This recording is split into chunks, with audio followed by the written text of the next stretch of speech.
offer up your prayers to the moon goddess.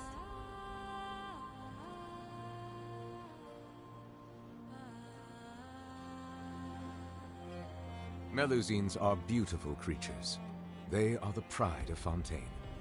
Be sure to befriend them and cause them no harm.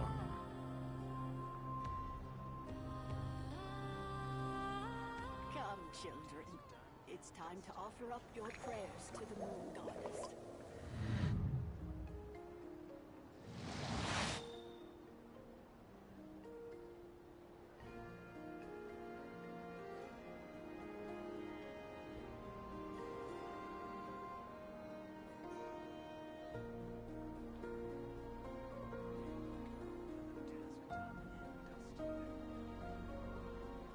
Come, children.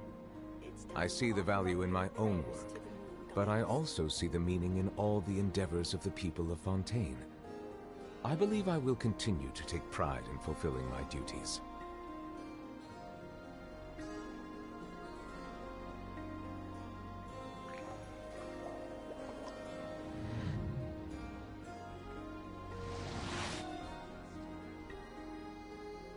Come, children. It's time to offer up your prayers to the moon goddess.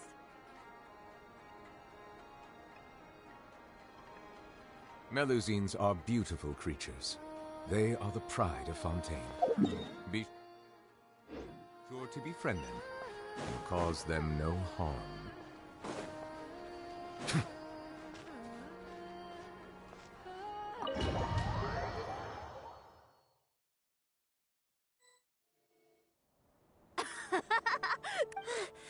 Wait for me! The Frost Moon Enclave. These decorations. It's time. How fascinating. In the past. Karina! Coming!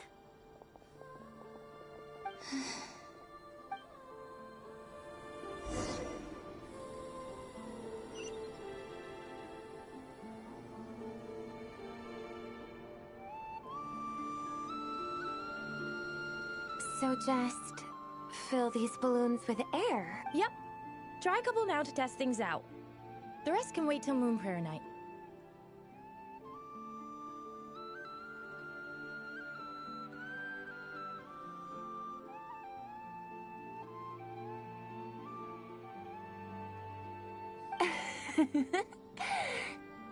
Think fast. Rita! Teasing an acolyte of the Frost Moon Scions? Surely that's a punishable offense. Take this! Huh? All right, enough horsing around. The task is just to check that the balloons don't leak, right? Okay, you got me there. We won't use all of them. And as long as Lady Lauma's trusted acolyte doesn't snitch, this can stay as a... Oh, you menace. Then, think fast!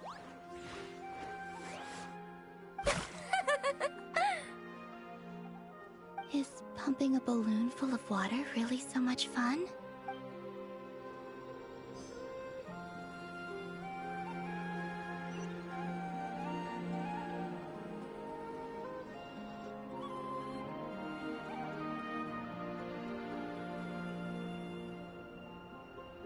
I'm sure you're both tired from playing all day. Come on, eat up. A plain, humble meal.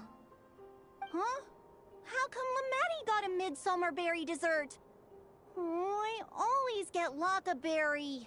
I don't mind sharing. Hmm? I've never shared food with anyone before.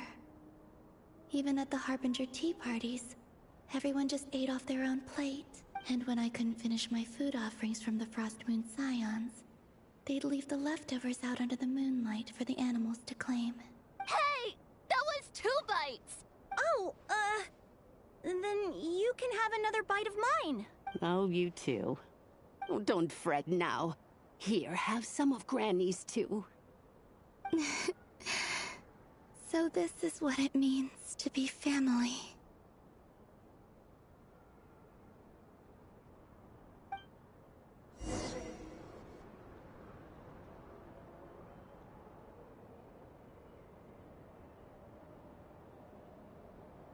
I'm seeing so much that I'd never usually get to see. They'd never act like this when I was around.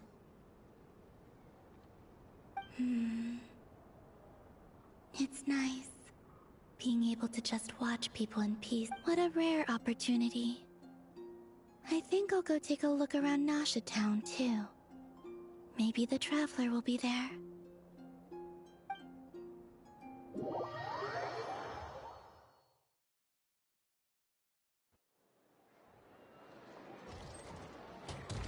After the War of Funerary Flame, the Moon Goddesses were no longer recognized by Teyvat. They lost the whole foundation for their existence. That's why the Moon Goddess's strength is fading. She cannot withstand the world's rejection of her. To be more pedantic about it, the Moon Goddesses did something to offend the heavenly principles, and that's why they were ousted. Something of a recurring theme in Teyvat's history. Theoretically, speaking so candidly should put me in their crosshairs too, but they can't tell me what to do. I'll say whatever I want. Anywho, the Moon Marrow energies were but a drop in the bucket for her, and that battle against the Ray Hair of Solnari only weakened her further. Fortunately, it happened close enough to Moon Prayer Night, when the Kuvaki concentration here is high. That's the only reason she managed to survive this long. What do you mean, fortunately? You said she disappeared. Oh, what a headache. I thought this was all common knowledge. I guess I have some more explaining to do. Okay, buckle up. It's time for another lecture.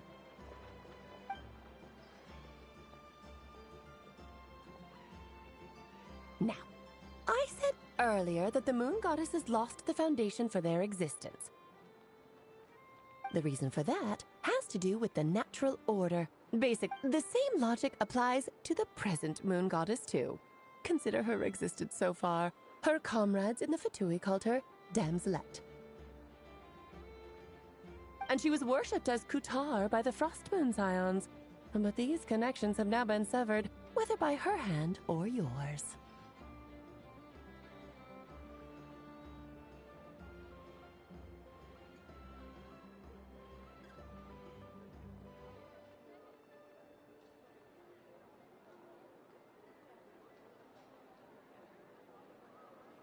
So, the rationale that once sustained her existence is now gone. Wait, we did that to her? Oh, well, strictly speaking, yes. But let's not start pointing fingers, shall we? I'll only end up as the big bad villain, and that's not the kind of final boss I want to be. Of course I do. I'm only the greatest mage in the whole entire world. Now, if you wish to find your Moon Goddess, there are two problems we need to solve. Firstly, we'll need to strengthen the connection between her and Teyvat, at least enough to sustain her until Moon Prayer Night. Strengthen her connection? But does that mean I'll have to rally all the Frost Moon? I'm afraid a bygone faith and a former home won't be of any help to her now. Do you know her name? Her name? Oh, yes. Names are very important things. A name is a fundamental concept that anchors one's entire existence. Then your first job is to find it. As a Moon Goddess, I'm sure she must have a name she identifies with. Neither Columbina nor Kutar is her true name, and she's never really accepted either of them. So, finding out her real name is enough to sustain her existence? Yes, I know it sounds like a small step, but every journey begins that way. So for now, that's all we need to focus on. The second problem is with her plan to use the Moon Marrows to return to the moon. Unfortunately, piercing through the false sky will take an enormous amount of power. Given her current condition, she won't be able to provide anywhere near enough power. But no need to fret. Nicole's the expert in this field, and I'm sure she'll figure something out. Wait, Mage N is going to help us out too? That means we've got 2 Hexacircle mages on the case. This is turning into a pretty big deal. Actually, this is more of a side quest for me. Like you said, I'm a busy lady, so I can't stay for too long. That's the upside you get for looking out for my little Klee. Hopefully that will incentivize you to carry on keeping her company. Anyway, jokes aside, you'd better get moving. It will take quite a miracle for the moon goddess's consciousness to hold out till moon prayer night. Oh, I suppose I might as well tell you where Nicole is before I leave. Off you go now. Time to meet your new friend. Oh, yes, and a little suggestion. Don't forget to mind your heads. What? I wonder how Durin's doing. I should really go see him before I head back. You really are super busy. I most certainly am. There's so many children I have to keep tabs on just in Mondstadt. Durin, Albedo, Venti, Varka. Klee didn't make the list, huh? Of course not. Klee is my pride and joy. I have no qualms about her. Oh, yeah. Klee's a little angel. I'm glad you agree. Well, all the best. She left in a hurry. Yeah, she didn't pack up her stall. Should we handle it for her? I must say, I'm now very curious about her daughter. Klee, wasn't it? That's a long story. Come on, we'll fill you in as we go.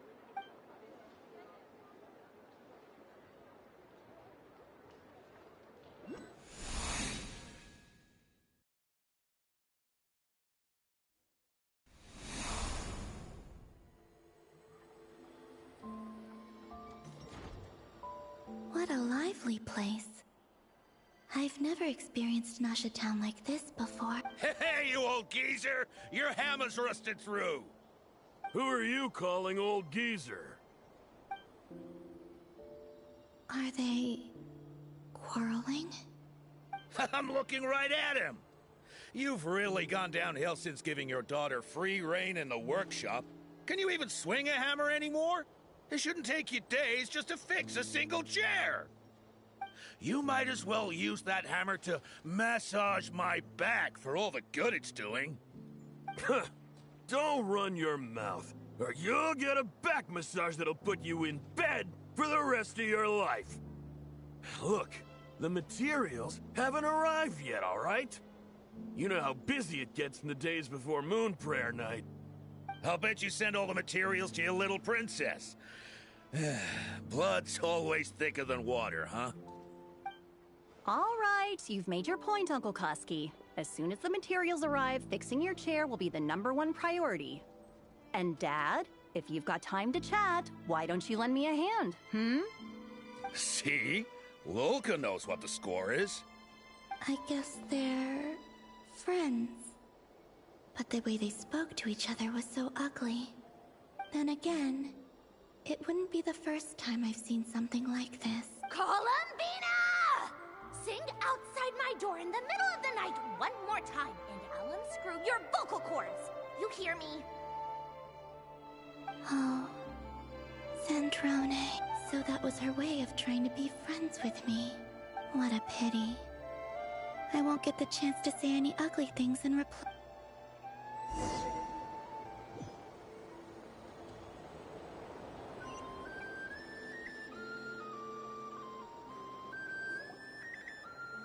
Hey, have you decided what to give her for Moon Prayer Night? I sure have. She's gonna get the surprise of her life when she's least expecting it. Then I'll whip out the ring and pop the question. The surprise of her life. Cool, I get the picture. You can spare me the gushy details. Ooh, looks like we have a customer. Hello there, ma'am. Would you like some Moon Prayer Night candy? Huh? Is he talking to me? Can he see me? Here you go. Oh. Come back anytime. Right. Now, where were we? I don't know why, but I still...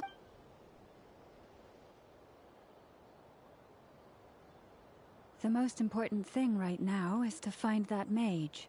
This name thing seems super important too, but where do we even start? I'd better go pay the Fatui a visit.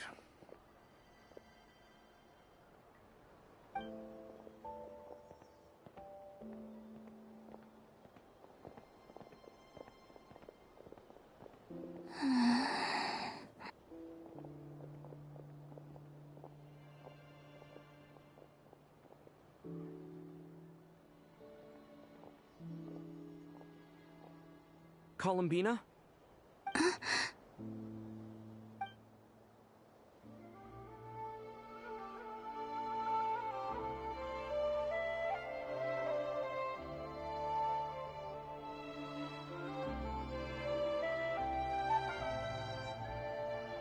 Traveler?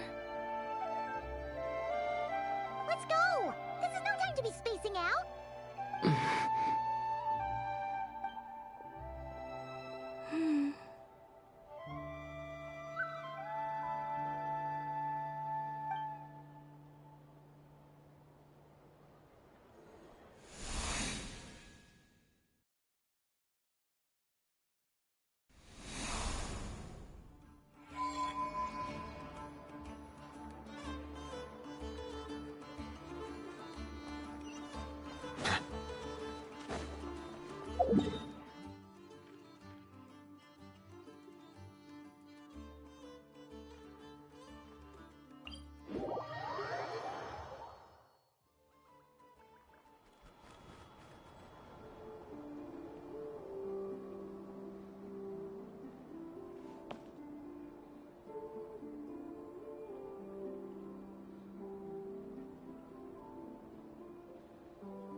Where are they going? They mentioned a mage and... a name? So, Mr. Varka, are you acquainted with this Nicole? Or should I call her Mage N? Ah, not really. We've never met, though she has come up in conversation. From what I've gathered, Alice kinda took Nicole under her wing. Taught her how to speak in a more ladylike fashion, that kind of thing. Huh. Hard to imagine Alice as an etiquette coach. Yeah, Alice is a larger-than-life personality, I'll give you that. But then again, that's why she's able to draw such an eclectic mix of people into her inner circle. If I remember correctly, being an interesting person is actually one of her main entry requirements. So, if you ever wanted to join the Hexenzirkel, I'm sure you'd both be eligible to apply. Hey! Don't go around making promises on Alice's behalf! I wouldn't dare. I'm just trying to paint a picture of the Hexenzirkel for you. Okay, sure. Anyway, since none of us have ever met Nicole, how are we supposed to find her? Maybe something she's wearing will give it away? Like, a windbloom pinned to her chest or something. Wait a minute. Alice never said Oh, true. That would be... this young lady, then?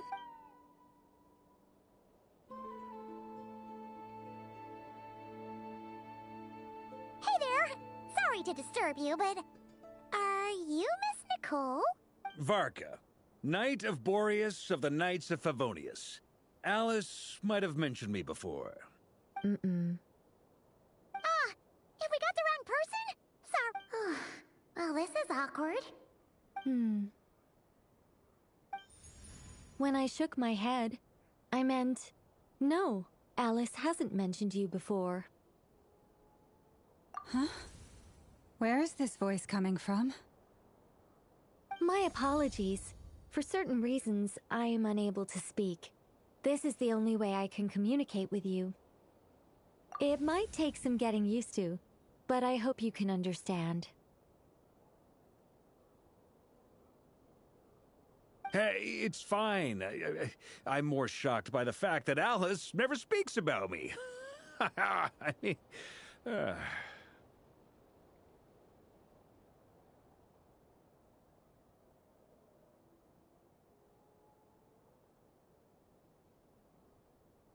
As for you two, we have crossed paths twice before, but it is nonetheless a pleasure to finally meet you. It's really you! Thanks for all your guidance in the past!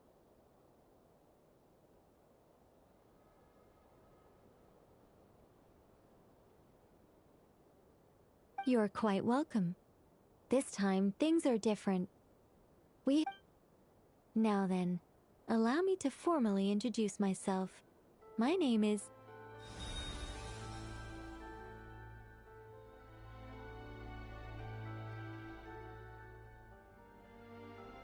No, stop! Alice! I can't believe it!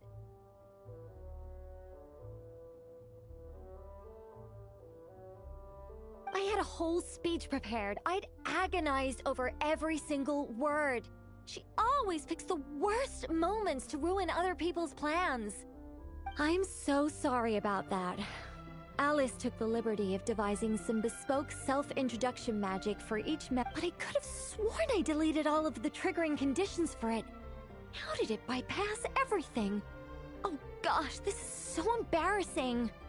This is a very different side of Nicole than what we're used to. Is she not used to face-to-face interactions? Don't worry about it. We've seen that introduction magic once already, so it wasn't too much of a shock. Please go on, Miss Nicole. We'd love to hear what you have to say, or... well, communicate. Huh? Are they talking to this lady? But... will you all promise to forget that horrendously embarrassing introduction? Sorry? Embarrassing? When?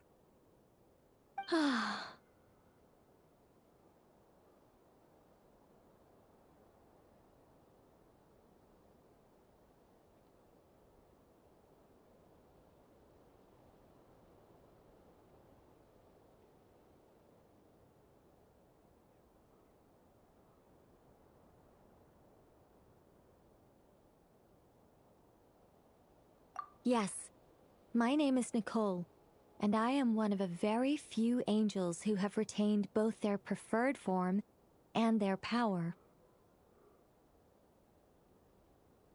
The Traveler and Paimon should be no strangers to this concept. There is another of our kind in Natlan.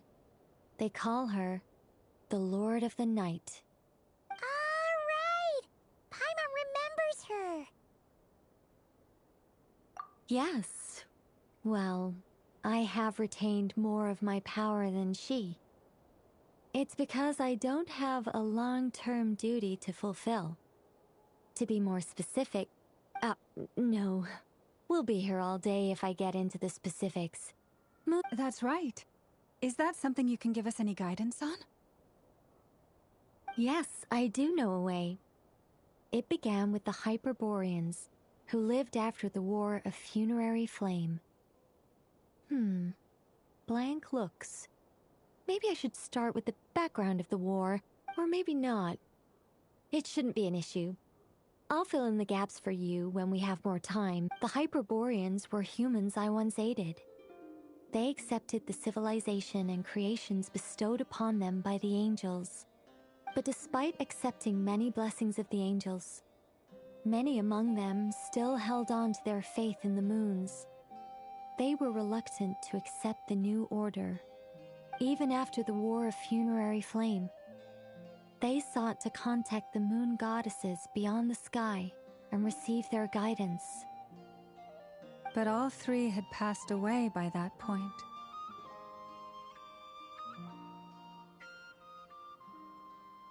This mage has a unique method of... Yes, but they did not know. And so, still they prayed for the moon goddess's mercy. After building titanic structures that consumed vast amounts of Kuvaki, at last they glimpsed the moons and heard their voices.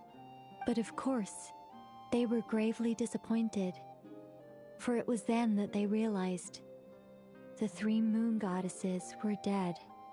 Oh, that's such a sad story. It is. Humanity was in a very sorry state at that time. The angels who had once aided— Just a second, I gotta ask. How relevant is all this history to the task at hand? Well, I mean, it's been a while since I've had the chance to speak inside someone's head.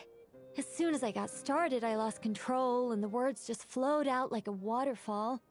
What I'm trying to say is... Right, yes, that's it. The relevant part is the fact that they bypassed the false sky and saw the true moons implies that they successfully built a connection, which means, with enough Kuvaki and a sufficiently stable connection, it should be feasible to... Okay, so they built some kind of portal? Oh, yes. A portal. Yeah. Is something wrong? You sound disappointed. I just didn't expect you to summarize it so well. It turns out I could have said all that in one word. No, please, it's fine. This is invaluable knowledge. I'll be sure to record— Oh, really? Well, in that case, I suppose I could backtrack and add some more detail. I did gloss over a few things so far. Whoa, whoa, whoa, time out! Let's summarize what we've got first. The Hyperboreans were the last one. Luckily, we have the moon marrow of both the eternal and iridescent moons, so we're all good for Kuvaki. Which means the key— Yes. Although, I expect the structure is long gone by now. That said, what if we could take advantage of the phantoms to travel back? Well, travel back isn't quite— We wouldn't even have to pick a time when it still existed. You look lost. Yeah, things got a little, technical there. Paimon's brain is reaching capacity. All right. Let me think about how to put this more simply. Okay, got it. Over the next few days, I'll search for phantoms that we... By completing certain rituals, specific individuals will be able to enter the phantom and make it to the Hyperborean structure. If everything checks out... I think so. For now, we'll just wait to hear from you. Yes? Great. Counting on you. In the meantime, we'll focus on finding the moon goddess's name. My name? Are they looking for a way to stop me from disappearing? Excuse me, Miss... Go on, Miss Nicole. This conversation was a little all over the place. I didn't catch your name. I am Lauma, of the Frost Moon Scions. Ah, I did wonder. I noticed that you listened very intently when I spoke about Hyperborea and the moon's history. If you'd be interested, I'd love to visit you this evening and go through it again in greater detail. Also, if you were serious about making a record... Anyway, we can cross that bridge when we come... See ya! She seems friendly. It's just... It's so nice to find someone who's actually willing to listen. I've been dying for a chance to finally go through all this systematically from start to finish. Any longer and I'd probably start forgetting it.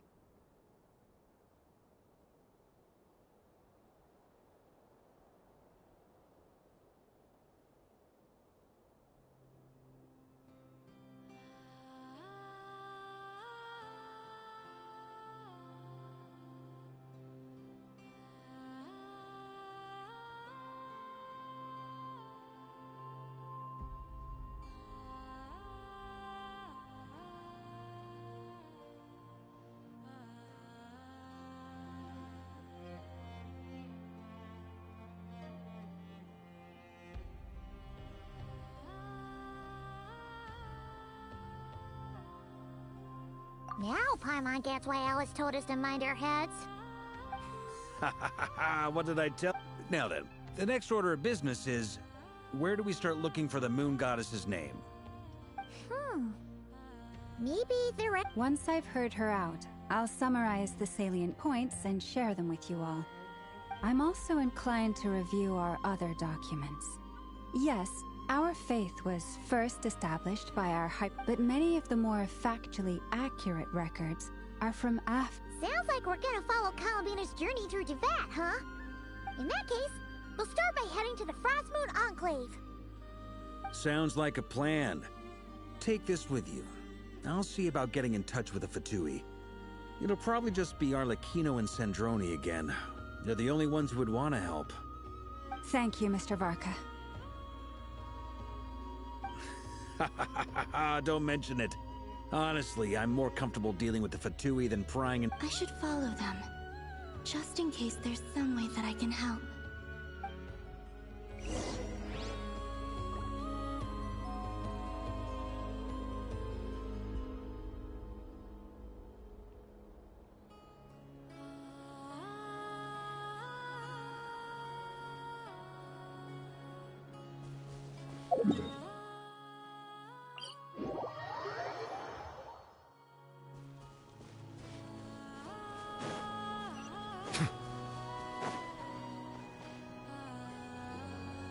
A while ago, I took the time to organize all documents in our possession that pertain to Kutar.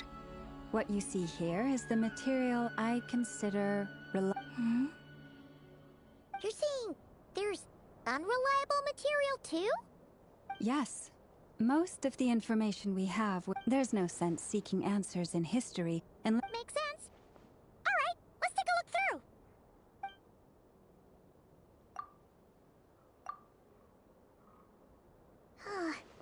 Almost all these records refer to Kutar instead of Columbina. Although neither of those is her real name. What we can gather from these records is that the Frost Moon Scions worshipped her as a god, placing impossible expectations upon her. I cannot fault them for their earnest faith, but for all their devotion, worshipping her day in, day out changed nothing. I imagine that none of it resonated with It wouldn't surprise me if, even back then, she had already begun to reject the name Kutar and everything it represented. Lama speaks the truth. When I heard them call upon Kutar with hope and expectation in their voices, they may as well have been calling upon somebody else.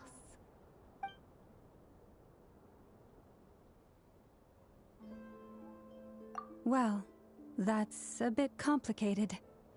And how real amongst the froth. That being said, changes? Sure.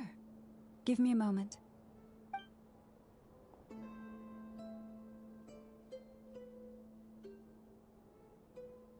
Exerting but a fraction of her divine might, Kutar sheared a great mass from the snow-capped mountain. Yeah, right. That doesn't even begin to pass the sniff test. The 3 moons are naught but lies through and through. Only one moon has ever shone for The vast majority of ancient texts are filled with Kutar did not speak clearly. Whoever wrote. What about you, traveler? What do you Come on, let the child wish to build a wooden Kutar was Not knowing the meaning of Kutar's the moon chanter declared the event a miracle and took the nest as a relic, placing it on high for all to see. The child was named as one favored by the goddess, and was yet no further miracles were bestowed, and this matter was forgotten. Any thoughts after reading that?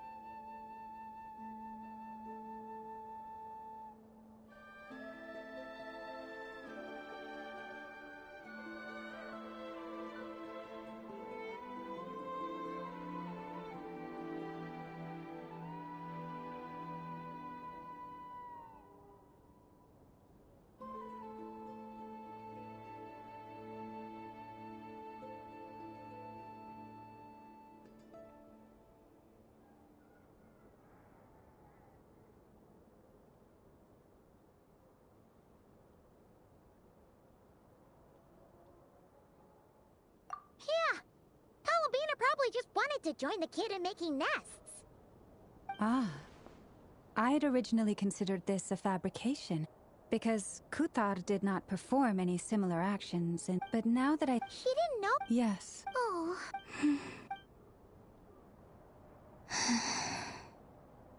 And now, I can make no such gestures of warmth, even if I want to.